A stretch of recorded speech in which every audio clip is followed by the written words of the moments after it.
தற்போதைய அரசியல் களத்துல அடுத்த இழவு கூட்ட ஆரம்பிச்சிட்டானுங்க. நமக்கு தான் தெரியுமே, நான் தான் சொல்லியிருந்தேன்ல, எலெக்ஷன் டேட் அறிவிச்சாச்சு, அடுத்த 30 நாளும் இல்ல எங்க அண்ணன் அப்படி பண்ணிருக்க மாட்டாப்ல, எங்க அண்ணன் அப்படி பண்ணிருக்க மாட்டாங்கன்னு சண்டை போட்டுக்கிட்டே இருக்கணும் இவங்கள்ட்ட, அவதூறு பரப்பிக்கிட்டே இருக்க போறானுங்க. அதே மாதிரிதான் இன்னைக்கு அவங்களுடைய அவதூறு பரப்புற விஷயமா நேற்று தலைவர் விஜய் அவர்கள் என்ன பண்ணியிருந்தாருன்னா இஃப்தார் விருந்தில் கலந்துக்கிட்டார். அப்ப தெளிவா ஒன்று சொன்னார், அதாவது எந்த ஒரு மதவாத பிளவுவாத சக்தியோட நாங்கள் கூட்டணி வைக்க மாட்டோம் அப்படிங்கறத உறுதியா தெரிவிச்சுக்கிறேன் அப்படின்னு சொல்லியிருந்தார். அதற்கு ஒரு 2 நாள் 3 நாளைக்கு முன்னாடியில இருந்து கூட்டணி கட்சி பேச்சுவார்த்தை நடந்துகிட்டு இருக்கு, விஜய் வந்து பிஜேபியோட கூட்டணி சேர போற அப்படிங்கிற பொருளை கிளம்பிச்சு. அந்த பொருளை கிளப்பி விட்டது நம்ம டிவிக்கு குரூப் தான். அது சில அரசியல் இருந்துச்சு அப்படிங்கிறத பார்த்தோம். மக்கள் மனநிலையை விஜய் அதுல இருந்து கணித்தார் அப்படிங்கிறத பார்த்தோம். அதற்கு பிறகு எங்க இந்த மேட்டரை அறிவிக்கணுமோ அங்க அறிவிக்கணும் அப்படின்ட்டு அறிவிச்சார். உண்மையிலேயே அது பெரிய இம்பாக்டா இருந்துச்சு. அதாவது இந்த இஸ்லாமிய நண்பர்கள் மத்தியில அவங்களுக்கு இன்னுமே பெரிய நம்பிக்கையா இருந்துச்சு. ஏன்னுட்டா இந்த சேனல்ஸ் எல்லாம் போட்டுக்கிட்டு இருக்காங்களே உண்மையா என்ன அப்படிலாம் அந்த டாக் போயிட்டு இருக்கும்போது விஜய் அவர்கள் கரெக்டா சொன்னார். அதற்கு பிறகு நேற்றுக்கு ஈவினிங்ல இருந்து நடந்த சம்பவம் இருக்குல்ல, அது பெரிய அதிர்வலையை ஏற்படுத்தி அவங்க என்ன திட்டமிட்டு பரப்பப்படுகிறார், எதற்காக விஜய் குறிவைக்கப்படுகிறார், இது எப்படிப்பட்ட இம்பாக்டை கொடுக்க போகுது, இதுல இருந்து தமிழக வெற்றி கழகம் மறுபடியும் ஒரு பிரச்சனை இருந்து எப்படி மீண்டு வரப்போகுது அப்படிங்கறத நம்ம டீட்டெயிலா பார்க்க வரோம். வாங்க வீடியோக்குள்ள போலாம். நான் உங்கள் யங் தாத்தா. குச்சிகள் சேர்ப்போ தீ வளர்த்து பார்ப்போ.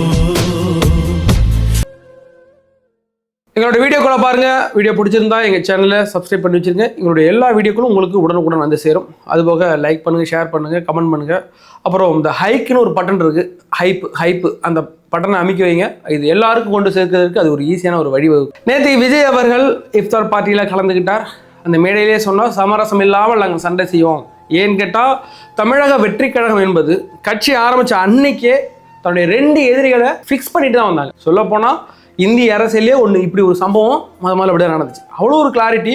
என்னுடைய கொள்கை எதிரி பிஜேபி மதவாத சக்தி, என்னுடைய அரசியல் எதிரி திமுக, இப்போ தமிழகத்தை ஆண்டுகிட்டு இருக்க அரசியல் எதிரி அப்படின்னு சொன்னார்.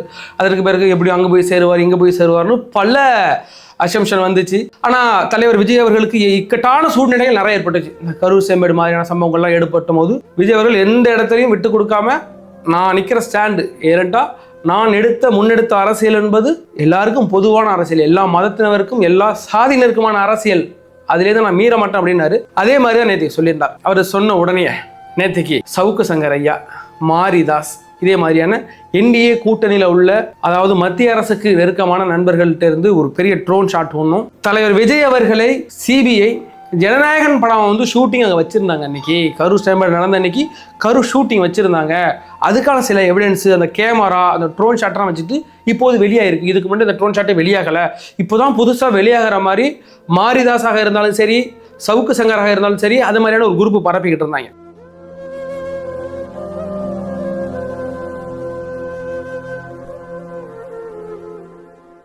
இதில் எவ்வளோ பெரிய அயோக்கியத்தனம் பரவி இருக்கு பாருங்களேன். தலைவர் சொல்லி அடுத்த அரை மணி நேரத்துக்குள்ளே இவங்க ஃபுல்லாக பூஸ்ட் பண்ணிட்டாங்க. நேற்று முழுக்க இதை எடுத்து பேசிக்கிட்டு தான், சொல்ல போனால் திமுக நாம் தமிழர் கட்சியும் பெரியவர்கள் எடுத்து பேசிக்கிட்டு இருக்காங்க.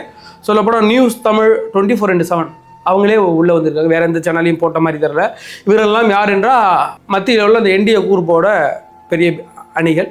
அவங்க தங்களுடைய வேலையை ஆரம்பிச்சிட்டாங்க. நம்ம ஏற்கனவே சொல்லியிருந்தோம், தலைவர் விஜய் அவர்களை ஒட்டுமொத்த அரசியல் களமும் எதிர்த்து நின்றுட்டு இருக்கு. யாருக்குமே பிடிக்கல, இந்த மனுஷன் வந்தது யாருக்குமே பிடிக்கல.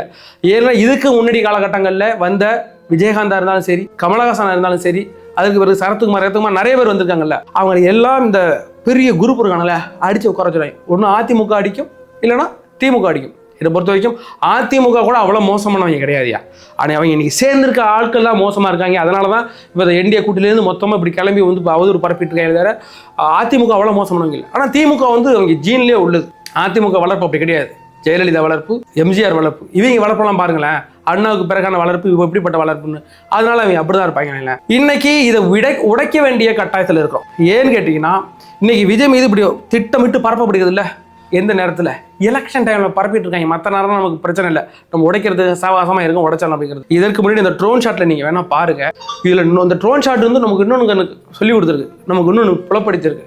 அந்த இடத்துல அந்த ட்ரோன் ஷாட்ல எங்கேயுமே கரண்ட் இல்லை. விஜய் அவருக்கு பேசி முடிச்சு கொஞ்சம் நேரம் கரண்ட் ஃபுல்லா ஆஃப் ஆயிருக்கு. தமிழக வெற்றி கழகத்தின் அவங்க அந்த கட்சியினர் அவங்க வச்சு அந்த லைட் இருக்குல்ல, ஜெனரேட்டர் மூலமா அந்த லைட்டு மட்டும் தான் எரிஞ்சுக்கிட்டு இருக்கு, பிறகு எதுவுமே எரியலை. அதுக்கு முன்னாடி அந்த போட்டா இல்லை அந்த ட்ரோன் ஷாட்டு, அது ஏற்கனவே யூடியூப்ல உள்ளது. அவன் யூடியூப்ல உள்ளதை கிராப் பண்ணி எடுத்து போட்டுட்டு இருக்கிறானுங்க. அயோக்கிய பாயிலோயா, அவங்களுக்கு வேற வேலை கிடைக்கல, வேற எவிடன்ஸ் கிடைக்கல, என்ன திட்டமிட்டு பரப்பலாம் நினைச்சிக்கிட்டு இருந்தாங்க. தலைவர் விஜய் நேற்று சொன்னதுலேருந்து ஆகா இந்த மனுஷன் கூட்டணிக்கு வர மாட்டேன், கடைசி வரைக்கும் காத்துக்கிட்டே இருந்தாங்க. எப்படி கூட்டணிக்கு வந்துடுவார். நேற்று விஜய் அதை முற்றுப்புள்ளி வச்சு பிரேக் பண்ணிட்டேன். நாங்கள் தனியாக தான் நிற்கிறோம், என் தலைமை ஏற்றுக்கிட்டு யாருனாலும் வா, ஆனால் பிஜேபியோ திமுக உதவிப்பாக்க யாருனாலும் வாண்டாரு. அதனால இவங்க இப்படியே ஆரம்பிச்சிட்டாங்க. அந்த ட்ரோன் ஷாட் மூலமாக நமக்கு புலப்படுவது என்னன்னா, அதுக்கு பேர் இந்த கேமராக்கள். அந்த கேமரா டீம் ஆல்ரெடி அவங்க ரீல்ஸ் எல்லாம் போட்டிருக்கானுங்க. யாரு விஜயோட கேமரா டீம் இருக்காங்களா, விஜய் அவர்கள் தனக்குன்னு ஒரு கேமரா டீமை ஃபுல் ஃபார்ம் பண்ணி எல்லா இடத்துலையுமே அந்த கேமரா இருக்கும். அது வந்து இவங்க சொல்ற மாதிரி சினிமாவுக்கான கிடையாது, அவரோட ரெஃபரன்ஸ்க்காக கட்சி சார்பாக எடுக்கிறது. இதே அவர் நாகப்பட்டினத்துலையும் அதே கேமரா டீம் தான் போணுச்சு, திருச்சிலையும் அதே கேமரா டீம் தான் போணுச்சு, எல்லாமே அந்த கேமரா டீம் தான் இருப்பாங்க. அது விஜயோடைய சொந்த கேமரா டீமு கட்சிக்காக வச்சது, அது சினிமாவுக்காக அப்படிங்கிறது இன்னைக்கு பரப்பப்படுது. எல்லாமே போய் அதுக்கான எவிடன்ஸ் இருக்கு, நாங்கள் உங்கள்கிட்ட காய்க்கிறோம்.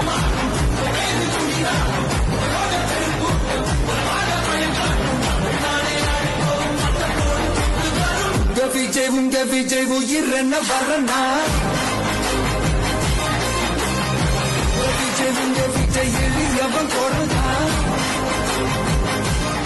இன்னைக்கு மாரிதாஸ் போட்டிருக்காருன்னா மாரிதாஸோட அஜெண்டா நமக்கு தெரியும். அவரோட புத்தி முழுக்க எதை நோக்கி இருக்கும் அப்படிங்கிறது தெரியும். அவர் எந்த கவலையும் இல்லாம ஆர்எஸ்எஸ் மைண்ட், அந்த மைண்டு ஆர்எஸ்எஸ் மைண்டு, ரொம்ப கொடூரமான மைண்டு, குரூரமான மைண்ட். ஆனா நம்ம சவுக்கு சங்கர் இருக்காருல்ல, சவுக்கு சங்கர் மேல எனக்கு மிகப்பெரிய மதிப்பு இருக்கு. அவர் இந்த மக்களின் குரல் வேலை நெரிக்கப்படும் போதும் அவர் குரல் வேலையை ஒழித்துக்கிட்டே இருந்துச்சு. நம்ம கடைசி வரைக்கும் இன்னைக்குமே இதுக்கு பிறகு அவருக்கு எதுவும் பிரச்சனைனா நாங்கள் சப்போர்ட் பண்ணிருக்கோம். எங்களோட வீடியோக்களை போய் பாருங்க, நாங்கள் அவருக்கு இது வரைக்கும் சப்போர்ட் பண்ணி நிறைய வீடியோக்கள் போட்டுருக்கோம். ஆனால் அவர் தேர்ந்தெடுத்த பாதை இருக்குல்ல, அது தவறான பாதையை நோக்கி போயிட்டார். ஏன்னா பெரிய அந்த விசில் ப்ளோவராக இருக்கிற நிறைய பத்திரிகையாளர்களுக்கு மிகப்பெரிய பிரச்சனையை திமுக கொடுத்துக்கிட்டு இருந்துச்சுல்ல, அந்த டைமில் பத்திரிகையாளர் வராகி உங்களுக்கு தெரியும், அவரெல்லாம் வெரி ஜெனுன் நேருக்கு நேராக போட்டு உடைக்கக்கூடிய ஆள். அந்த இடத்துல தான் சவுக்கு சங்கர் இருந்தார். ஆனால் என்ன, அந்த திமுகவோட அழுத்தத்தை தாங்காம ஃபெலிக்ஸும் சரி சவுக்கு சங்கரும் சரி பெரிய அழுத்தம் ஏற்பட்டது அவங்களுக்கு. ஃபெலிக்ஸு டிவிக்கு பக்கம் வந்துட்டார், இந்த இடம் சரியான இடமா இருக்கும் என்று. அவர் ஒரு சிறுபான்மையில இருந்தவர், அவர் பிஜேபி பக்கம் நம்ம போக முடியாது, டிஎம்கே தான் அடிக்கிறாங்க, அப்போ இந்த இடம் நல்லாது அப்படின்ட்டு வந்துட்டார் ஆட்கள். அதே மாதிரி சவுக்கு சங்கர் என்ன பண்ணாருன்னா, அவருக்கு திமுகவை அழிப்பதற்கு அந்த ஃபோர்ஸ் யாருக்கிட்ட இருக்குன்னா எடப்பாடி கிட்ட இருக்கு அப்படின்ட்டு அந்த கரு ஸ்டேம்பட் விஷயங்கள் எல்லாம் எங்க அழகா இந்த டிவிக்கு வாரியஸை மைண்ட் வாஷ் பண்ணிட்டு இருந்தார். இவர் இந்த மாதிரி சம்பவம் நடந்து போச்சு, இதுக்கு பேர் என்னங்க வருது, இப்போ நீங்க அதிமுக பக்கம் வந்துட்டீங்கன்னா உங்களுக்கு எந்த பிரச்சனையும் இருக்காங்கிற மாதிரி மைண்ட் வாஷ் பண்ணிக்கிட்டு நிறைய பேரை உள்ள இருக்க ட்ரை பண்ண. நம்ம பிள்ளைங்க தெளிவா இருப்பாங்க, அது எங்க தலைவர் சொல்லிட்டு நாங்க பார்த்துக்கிறோம், நீ சாத்திரா அப்படிங்கிற மாதிரி தான் பேசிட்டாங்க. இன்னைக்கு சவுக்கு சங்கர் அந்த இடத்துக்கு நகர்ந்து அவரும் அந்த அஜெண்டாவை பின்பற்றி அது பண்ணிட்டு இருக்காருக்கும் போது எனக்கு ரொம்ப வருத்தமா இருக்கு. நான் பின்பற்றுகிற ஒரு பத்திரிகையாளர் அப்படி இருக்கிறாங்க பட்சத்துல களத்துல விஜய்க்கு எதிராக யாரா இருந்தாலும் எங்களுடைய அட்டாக் தொடர்ந்துகிட்டே இருக்கும். என்னுடைய குருநாதர், நான் அவர்கிட்ட இருந்து நிறைய கத்திருக்கேங்கிறதுனால நான் பொறுத்துட்டு இருக்க முடியாது. பட் அவரை அரசியல் ரீதியாக நான் எதிர்கொள்ளனே தவிர பர்சனல் அட்டாக்லாம் எங்களால் பண்ண முடியாது. ஆனால் இப்போ நம்ம களத்தில் ஒன்று மட்டும் தான் பார்க்கணும். தாவேகா தோழர்களே ரொம்ப தெளிவாக இருங்க, ஒரே ஒரு விஷயத்தில் மட்டும் தெளிவாக இருங்க. இன்னைக்கு நம்ம தனியாக தான் நிற்கிறோம். இந்த பக்கம் என்டிஏ கூட்டணி எதுக்கும் அசர மாட்டானுங்க. அவங்க மத்தியிலேருந்து பெரிய சப்போர்ட் கிடைக்குது, மத்தியிலேருந்து எல்லாம் கிடைக்கும், பணபலம் இருக்குது, எல்லாமே இருக்குது. இந்த திமுக கூட்டணி எவ்வளோ பெரிய கூட்டணி பலத்தோடு இருக்கிறாங்கன்னு தெரியும், எவ்வளோ பண பலத்தோடு இருக்கிறாங்கன்னு தெரியும். அவங்க அரசியலுக்காக எத்தனை பேரை கொள்வதற்கும் தயங்க மாட்டாங்கிறது உங்களுக்கு நல்லாவே தெரியும். அதனால சொல்றேன், இன்னைக்கு விஜய் அவர்கள் தனித்து களம் காண்கிறார். அவர் ஒரு இடத்துல கேண்டிடேட்டை நிப்பாட்டுவார். இன்னைக்கு திமுக 3000லேருந்து 5000 வரைக்கும் கொடுக்கறதுக்கான பிளான் நடந்துகிட்டு இருக்கு. அதுக்கும் சளைக்காம அதிமுகவும் கொடுக்க போறாங்க. நம்ம டிவி கேட்ட என்ன இருக்குங்கிற டிவி கேட்ட விஜய் கோடியா சம்பாரிச்சு வச்சிருந்தாரு நம்ம சொல்றோம். எல்லாத்தையும் இந்த அரசியல தான் போட்டிருக்கிறாரு. எவ்வளோ கூட்டங்கள், எவ்வளோ மாநாடுகள், எவ்வளோ செலவுகள். இப்போ சென்னையில் ரீசெண்டாக ஒரு பெரிய இடத்த வித்துருக்கிறார் அப்படிங்கிற நியூஸ் வந்துருக்கு. அதெல்லாம் விற்று எங்கே கொண்டாந்து போடுறாரு, இங்கே தான் கொண்டாந்து போட்டு அவர்கிட்டலாம் காசு இல்லை, உங்கள்கிட்ட கொடுத்து எல்லா வேட்பாளர்களும் 234 வேட்பாளர் இருக்கும், இந்த அவனுக்கு 5 கோடி, உனக்கு 5 கோடி, உனக்கு 5 கோடி, நீங்கள் போய் செலவு பண்ணுங்கலாம் சொல்கிறதுக்கு விஜய்கிட்டையும் காசு இல்லை. நிற்கிற ஆட்கள் இருக்காங்கல்ல, அவங்கள்ட்டையும் காசு கிடையாது. அவங்களாம் சாதாரண நம்மள மாதிரி உள்ள ஆளு தானே, அவங்க இன்னும் பெரிய பெரிய மிராசுதாரெல்லாம் கிடையாது இல்லை, அவங்ககிட்டலாம் பெரிய காசு ஒன்றும் கிடையாது. அவங்கள்ட்ட மிஞ்சி போனால் ஒரு 10 லட்சம் 15 லட்சம் போட்டு, இன்னைக்கு 10 லட்சம் 15 லட்சம் நமக்கு பெருசு தானே. இன்னைக்கு ஒரு நடைமுறை செலவு இன்னைக்கு போயிட்டு ஒரு பிரச்சாரம் பண்ணால் அதுக்கு எவ்வளோ செலவாகும்? ஒரு மாசத்துல ஒரு நாளைக்கு 50,000 1 லட்சம் வரைக்கும் செலவாகும் ஒரு நாளைக்கு. அப்போ இந்த 30 நாள் எப்படி கடத்த போறாங்க? அதனால அவங்க லிமிட்டடாக தான் பட்ஜெட்ல தான் செலவு பண்ணாங்க. ஒன்று மட்டும்தான், உங்களால் முடிஞ்சா உங்கள் மூலமாக எப்படியாவது டிவி கேக்கு வாக்கு கேளுங்க. முடிஞ்சா போய் இப்போ என்னுடைய தொகுதியில் நான் என்னோட வீடியோ முடிச்சதுக்கு பிறகு நான் ஃப்ரீயாக இருந்தால் நான் கண்டிப்பாக அங்கே போயிட்டு அவங்களுக்கான ஓட்டு சேகரிக்க போகிறேன். அதே மாதிரி எனக்கு எந்த ஒரு பிரதிபலனும் கிடையாது, எனக்கு எந்த காசு வேண்டாம், சாப்பாடு வேண்டாம், பெட்ரோல் பேட்டா வேண்டாம். நானே எங்கள் வீட்டில் சாப்பிட்டுட்டு நானே பெட்ரோல் காசு போட்டுட்டு எங்கெல்லாம் ஒரு நாளைக்கு முழுக்க என்னால் சுற்றி ஓட்டு கேட்க முடியுமோ அது மாதிரி நான் ஓட்டு கேட்பேன். அதே மாதிரி பார்த்துக்கிட்டு இருக்க எல்லாருமே சரி, உங்களால் முடிஞ்ச அளவுக்கு ஒரு பெண்களாக இருந்தால் ஃபோன் மூலமாக உங்களோட நண்பர்கள்ட்ட ஃபோன் பண்ணி கேளுங்க, சொல்லுங்கள். ஆண் பசங்களாக இருந்தால் எனக்கு டைம் கிடைக்கிது, வேலை செஞ்சுட்டு இந்த நாள் ஃப்ரீயாக இருப்பேன், ஞாயிற்றுக்கிழமை ஃப்ரீயாக இருப்பேன், நான் போகிறேன்னா போய் ஓட்டு கேளுங்க. ஏன்னு கேட்டிங்கன்னா இந்த இடத்துல விஜய் அவர்களை தோத்துட விடக்கூடாது. ஏன்ட்டா நிற்கிற பிம்பம் பெரிய பிம்பம், 2 பேர்ட்டையும் காசுக்கும் குறைச்சல, படைக்கும் குறைச்சல, நம்மகிட்ட எல்லாமே குறைச்சலா இருக்குது. படைக்கு எந்த குறைவும் கிடையாது, படப்பழம் பெரியாலும் பணப்பழம் இங்கே பெருசாக பேசுது. ஒரு வயசான ஒரு ஃபேமிலி இருக்கிறாங்க, ஒரு தாத்தா ஒரு ஆத்தா இருக்குது வயசான, அவங்க 2 பேரும் விஜய் எனக்கு ரொம்ப பிடிக்குப்பா, நான் விஜய்க்கு தாப்பா ஓட்டு போட போறேன்னு சொல்லிட்டு இருக்கு. திமுக அதிமுகவிலேருந்து போவான், இந்தப்பா ஒரு ஓட்டுக்கு 5000, 2 ஓட்டு 10,000 பிடிமா அப்படின்னு திமுக சொல்லுவான். அதிமுக போவான், இந்தாம்மா உனக்கு 3000, 3 6000 இருந்தா பிடிமா, 6000, 16000, அந்த 16000 அந்த அம்மா 3 மாதம் குடும்பத்தை நடத்தும். அப்போ அவங்க என்ன நினைப்பாங்க, எனக்கு விஜயை பிடிக்கும் தான், ஆனால் காசு கொடுத்துட்டாங்களா பண்ண நினைக்கும்ல, அந்த 2 ஓட்டு போயிடும்ல. அந்த இடத்துலலாம் நம்ம இருந்து பிரேக் பண்ணி தாவேக்காவுக்கு நம்மளால் எந்த அளவுக்கு ஓட்டை சேகரிக்க முடியுமோ அந்த அளவுக்கு ஓட்டை சேகரிக்கணும். அது போக இதுக்கு பிறகு நிறைய போல் வரும், அதிமுக சிலேருந்து நிறைய போல் வரும், என்டிஏ கூட்டணி இந்த அளவுக்கு, ஏன்டா நேஷனல் மீடியாவிலேருந்து வரும், ஏன்டா அவங்க அந்த அளவுக்கு பவர் உள்ளவங்க. தமிழகத்தில் என்டிஏ கூட்டணி 130 சீட்டு பிடிக்குங்க, அந்த அளவுக்கு பெரும்பான்மை அமைக்குங்க அப்படின்னு வரும். நம்ம அந்த லோக்கல் இருக்காங்க இல்லை, எலும்பு பொறுக்கி மீடியாக்கள், இவங்க ஒரு ஸ்ப்ரெட்டை போலன்னு சொல்லுவாங்க, திமுக 150 இடங்கள்ல தனி பெரும்பான்மையோட ஜெயிக்க போகுதுங்க அப்படின்னு. அதெல்லாம் எதையுமே கரெக்டாக எடுத்தாங்க. எலெக்ஷன் முடிஞ்ச ரிசல்ட் வந்த அன்னைக்கு நடக்க போகிறது மட்டும்தான் உண்மை. என்ற விஜய் அவர்கள் ஏற்படுத்த போகிற சேதாரம், பிடிக்க போகிற தொகுதிகள்ங்கிறது யாராலையும் கணிக்க கூடியது அல்ல. எந்தெந்த இடத்துல இருந்து விஜய் ஓட்டை பிரிக்கிறாங்க யாருக்குமே தெரியாது. சொல்ல போனா கோர் டிஎம்கே வீட்டுல இருந்து 2 ஓட்டை பிரிப்பாரு, கோர் ஏடிஎம்கே வீட்டுல இருந்து 2 ஓட்டை பிரிக்கிறாரு. அப்படியாக யாராலையுமே கணிக்க முடியாத ஒரு சுச்சுவேஷன்ல இருக்கு. அதனால எந்த போல நம்பாதீங்க, என்னைக்கு ரிசல்ட் வருதோ அன்னைக்கு தான் நமக்கு தெரியும். அதுபோக தற்போது எந்த அளவுக்கு விஜயின் மீது அடுத்த ஒரு 30 நாளைக்கு அவதூறுகளை கட்ட விழுக்க முடியுமோ அதெல்லாம் கட்ட விழுறதுக்கு 2 டீமும் ஃபார்ம் ஆயிட்டாங்க. இந்த பக்கம் டிஎம்கே ஃபார்ம் ஆகி நிற்குது, இந்த பக்கம் என்டிஏ கூட்டணி அவங்க இந்த அதிமுக இந்த பிஜேபி அந்த குரூப்பு ஃபார்ம் ஆகி நிற்கிறாங்க. இப்போ தினமலர்ல ஒரு 2-3 நாளைக்கு முன்னாடி, அதாவது த்ரிஷா அவர்கள் மும்பையில் போயிட்டு அமித்ஷாவை சந்திக்கிறாராம், கூட்டணி பேச்சுவார்த்தை. இது ஒரு மீடியா, ஒரு அச்சு ஊடகம் தினமலர் போடுறோம். அந்த இதை எதன் அடிப்படையில் நீங்க சொல்றீங்க? எவ்வளவு கேவலமான மீடியா மாறிட்டு இருக்குல்ல. அடுத்த 30 நாளைக்கு இதை விட பெரிய குண்டு பாம்பு தூக்கி போட்டுக்கிட்டே இருப்பாங்கய்யா.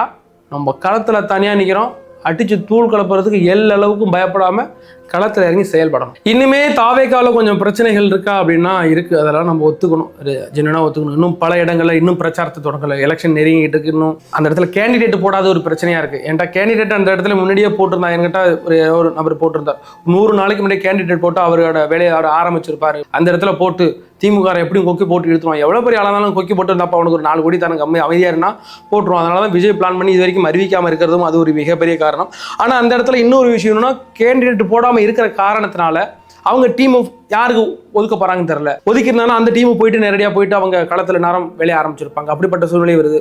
ஆனால் ஒன்று மட்டும் ஞாபகம், தலைவர் விஜய் அவர்கள் 25 நாள் பிரச்சாரத்தை தொடங்க இருக்கிறார். அந்த 25 நாளும் வீட்டு பக்கம் போறது ஐடியாவே கிடையாது. 25 நாளும் தலைவர் ரோடு முழுக்க போறார். எந்த தலைவர் அவர்களை நீ எலைட் அரசியல் பண்ற, ஏசி ரூம்ல உட்கார்ந்துட்டு நீ அரசியல் பண்றன்னு சொல்லல, அதே தலைவர் ரோடுகளை நடந்து போக்குறார். பல கூரை வீடுகள் காத்திருக்கிறது விஜயின் வருகைக்காக. நீங்க நம்பினாலும் சரி நம்பாம இருந்தாலும் சரி இது எல்லாமே நடக்க போகுது. பல வீடுகள்ல போய் உணவு சாப்பிடலாம். அதே மாதிரியான அரசியல் விஜய் அவர்கள் மக்களோடு மக்களாக பயணிக்க காத்திருக்கிறார். நீங்க வேணா கண்டிப்பா பாருங்க, அந்த ஒரு பூம் இருக்குல்ல, அந்த மக்கள் அவங்க விஜயை பார்க்குற மற்றவங்க இதே ஸ்டாலின் நேராக போய் யார் விட்டு உட்காந்து சாப்பிட்டா பெருசாக பூமாகாது, யாருக்கும் தெரிய போகிறது கிடையாது. சும்மா அந்த ஆளுக்கு அப்படி தான் சாப்பிட்டு இருப்பான்னு போயிட்டே இருப்பாங்க. எடப்பாடி பண்ணால் அதை யாரும் கண்டுக்க மாட்டாங்க. ஆனால் விஜய் ஒருவர் அந்த பூமியில் அவருடைய கால் அடிபட்டு எங்கே பார்த்தாலும் நடக்க ஆரம்பித்து பண்ணுனா அதோட வேவ் லென்த்து வேறு மாதிரி இருக்கும், அதோட அலை வேறு மாதிரி இருக்கும். அந்த அலையில தான் ஒட்டுமொத்த தமிழகமும் அதிர போகிறது. நான் ஒன்று சொல்கிறேனே, எப்படி இது சாத்தியமாகும்? இன்னும் எலெக்ஷனுக்கு 30 நாள் தான் இருக்குது. தலைவர் விஜய் அவர்கள் வெளியில் வரவே இல்லை. அந்த கோபம் எனக்கும் இருக்குது, நான் இல்லைலாம் நான் சொல்லலை. ஆனால் இந்த நேரம் அது பேசுவதற்கான நேரம் கிடையாது. இதுக்கு முன்னாடி நம்ம பேசிக்கிட்டு இருந்தோம், விஜய் வரல. நம்ம ஏற்கனவே ஒரு வீடியோ போட்டிருந்தோம், ஒருத்தனை தாக்கினாங்க, சென்னையில் ஒரு தாக்கிட்டாங்க, அவங்களாம் அட்மிட் ஆகிட்டாங்க, விஜய் போய் பார்க்கவே இல்லைங்கிற நான் கடுமை விமர்சிச்சிருந்தேன், உங்களுக்கு தெரியும். ஆனால் இந்த இடத்துல ஸ்டாலின் அவர்கள் மதுரையில் பிரச்சாரம் பண்ணிட்டு இருக்காரு. ரோடுலாம் நடந்து போறாரு, கை கொடுக்குறாரு. எடப்பாடி பழனிசாமி நம்ம போறாரு, நம்ம திருவண்ணாமலையில் ஒரு பிரச்சாரம் பண்ணிக்கிட்டு இருக்கிறார், நடந்து போயிட்டு இருக்கிறார், பேசிக்கிட்டு இருக்கிறார். விஜய் அவர்கள் திருச்சியில ஒரு இடத்துல இறங்கி நடந்து போயிட்டு இருக்கிறார், மக்களை எல்லாம் பாக்குறாரு, ஒரு வீட்டுக்குள்ள போறாரு, சாப்பிட்றாரு, விஜயகாந்த் பண்ண மாதிரியே பண்ணிட்டு இருக்காரு. மீடியா எதை ஃபோக்கஸ் பண்ணும்? மீடியாவுக்கு என்ன தேவை? அவனுக்கு டிஆர்பி தேவை, சோறு தேவை. எவன் காலம் நக்கியாவது சோறுதிங்கன்னு தான் அவன் பார்ப்பான். அந்த இடத்துல எதை மக்கள் விரும்புகிறார்கள்? விஜய் அவர்களை விரும்புகிறார்கள். அதனால விஜயை ஃபோக்கஸ் பண்ணுவாங்க. யாருக்குமே ஃபோக்கஸ் கிடைக்காது. அந்த எலெக்ஷன் டைம்ல அந்த கடைசி 25 நாள் வரைக்கும் யாருக்குமே ஃபோக்கஸ் கிடைக்காது. முழுக்க முழுக்க விஜய் அவர்களுக்கு மட்டும்தான் ஃபோக்கஸ் கிடைக்கும். அது எந்த நிறுவனம், இந்த பெண் நிறுவனம் நினைச்சாலும் தடுக்க முடியாது, என்டிஏ நிறுவனம் குரூப் நினைச்சாலும் தடுக்க முடியாது, யாரு நினைச்சாலும் தடுக்க முடியாது. ஃபோக்கஸ் முழுக்க விஜய் கிட்ட மட்டும்தான் இருக்கும். எந்த ஒரு முகத்தை அடிக்கடி மக்கள் பார்த்துக்கிட்டே இருக்கிறாங்க, எந்த முகம் பிடிக்குதோ அந்த மக்களுக்கு ஓட்டு, அந்த ஒரு பர்சனுக்கு ஓட்டு போடுவதற்கு தான் மக்கள் விரும்புவார்கள். அப்படிங்கிற பட்சத்தில் அடுத்த 25 நாள் நடக்க போகிற எல்லா சம்பவங்களும் அதிரடியான மாற்றங்களை, அதனால அடுத்த ஒரு மாசத்துல 10% அடிச்சு கொண்டு வந்துடான்னு சொல்றோம்ல, அது உங்களுக்கு மட்டும் இல்ல, விஜயின் செயலாலும் அது நடக்க போகிறது. அதை நோக்கி தான் காத்திருக்கிறது ஒட்டுமொத்த தமிழகமும். மே 4ஆம் தேதி என்ன நடக்க போகுதுன்னு காத்துட்டு இருக்குல்ல, அந்த இடத்துல நாங்கள் இருக்கிறோம். தயவு செய்து ஒன்னே ஒன்று மட்டும் சொல்றேன், விர்ச்சுவல் வாரியர்ஸ், அவன் அதை சொல்றான், இவன் இதை சொல்றான், காலம் அப்படி மாறி போச்சுன்றாங்க, காலம் இப்படி மாறி போச்சுன்றாங்க, அவன் ஒன்று சொல்றான், எதையுமே நம்பாதீங்க.